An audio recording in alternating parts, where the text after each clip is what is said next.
네, 시작하겠습니다. 부적격 총리 밀어붙이고 야당 협박, 이게 이재명식 협치입니까? 비리, 특혜, 편법 의혹으로 점철된 김민석 총리 후보자에 대한 민주당의 인준 강행은 국민을 무시하는 오만이자 협치를 짓밟는 폭거입니다.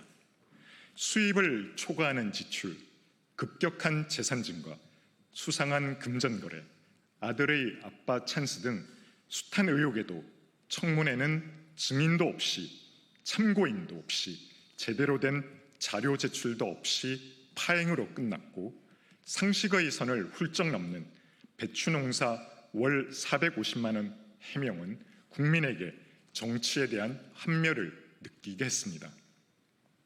불법 정치자금 수수 등으로 9억 원이 넘는 추징금을 내고도 18년간의 무노동의 난인 생활을 했음에도 불구하고 자산을 형성해온 가정, 장인상과 출판 기념회에서 수억 원의 돈을 쉽게 벌어온 실상을 본 국민들은 참을 수 없는 분노와 박탈감을 느꼈습니다. 그럼에도 민주당은 자산이 2억 원이면 청렴하게 살아온 것이다, 충분히 소명됐다는 궤변으로 인준을 밀어붙이고 있고, 임명권자인 이재명 대통령은 문제를 제기한 야당 비대위원장의 면전에 젊은 비대위원장을 털면 안 나올 것 같냐라는 식의 협박을 서슴지 않았습니다. 권력은 잔인하게 써야 한다는 이 대통령의 각오 발언처럼 이재명 대통령이 말하는 협치가 힘의 가시이고 공포의 통치라면 국민은 정당한 비판에 보복을 걱정해야 하는 정치 현실에 두려움을 느낄 수밖에 없을 것입니다. 진정한 협치는 야당을 겁박하는 것이 아니라 국민 눈높이에 맞지 않는 총리 후보자를 스스로 거두는 용기에서 시작됩니다. 민주당은 김민석 후보자의 인준 강행을 즉각 중단하고 이재명 대통령은 무자격, 무도덕, 부적절 총리 후보자 지명을 철회하시기 바랍니다. 그것이 국민을 향한 최소한의 책임이며 협치의 출발점입니다.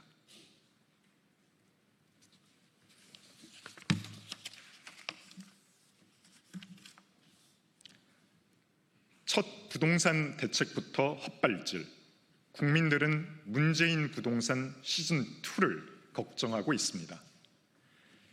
이재명 정부의 초강력 대출 규제가 서민과 신혼부부, 청년의 내 집 마련의 꿈과 주거사다리를 걷어찼습니다.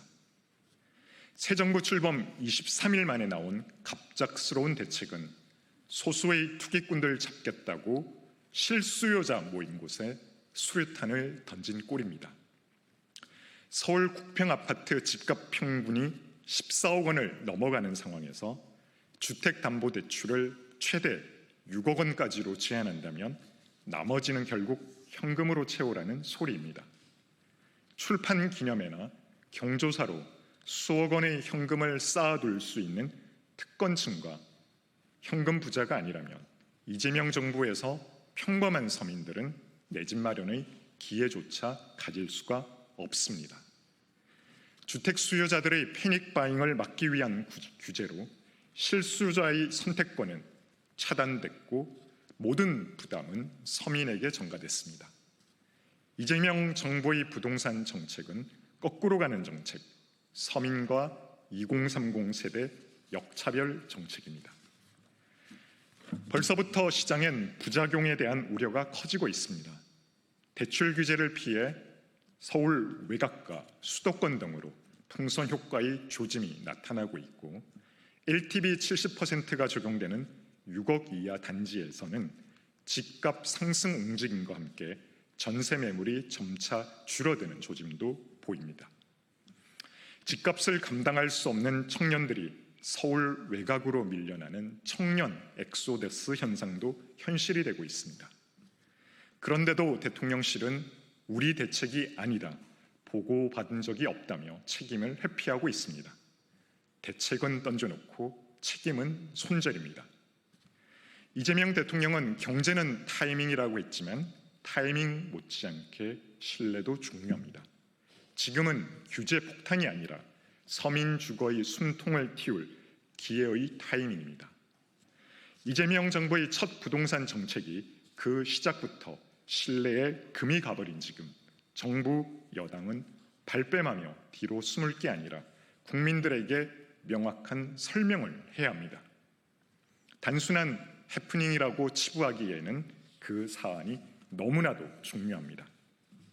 진짜 책임 있는 정부라면 지금 당장 서민이 내 집을 가질 수 있는 실효성 있는 대책 마련과 함께 시장에 혼선을 준 데 대한 진정성 있는 사과가 먼저라는 사실을 잊지 마시기 바랍니다. 네, 이상입니다. 감사합니다.